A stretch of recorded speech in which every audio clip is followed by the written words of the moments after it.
কি ভাবছো? চাকরি হচ্ছে না, মন খারাপ? বন্ধুদের চাকরি হয়ে গেল, তোমার হচ্ছে না, মন খারাপ? মন খারাপ করো না। বন্ধুদের হয়েছে, তোমার তো এটা খুশি হওয়া দরকার। তুমি চেষ্টা চালিয়ে যাও, একদিন না একদিন তুমিও সফল হবে। চেষ্টা তোমাকে চালিয়ে যেতে হবে। শুধুমাত্র ভবিষ্যতে কি হবে না হবে, চাকরি হচ্ছে না, কি করব ভবিষ্যতে, এগুলো ভেবে চিনতে নিজের প্রেজেন্ট টাইমটা ওয়েস্ট করো না। প্রেজেন্ট টাইমে ভাবার চেষ্টা করো যে কি করলে আমি সেই জায়গায়, সেই লক্ষ্যে, সেই স্বপ্ন পূরণ করতে পারবো।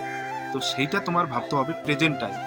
ঠিক আছে? যদি তুমি বর্তমান সময় ভাবো যে আমি কি করব, ঠিক আছে, সেইটা ভেবে তুমি সেই লক্ষ্যে পৌঁছানোর জন্য তোমাকে কাজ চালিয়ে যেতে হবে। দেখবে তোমার ফিউচারে তোমার উজ্জ্বল হবেই, ভবিষ্যৎ তোমার উজ্জ্বল হবে। ওকে? তো মন খারাপ করো না, একদিন না একদিন তোমারও হবে।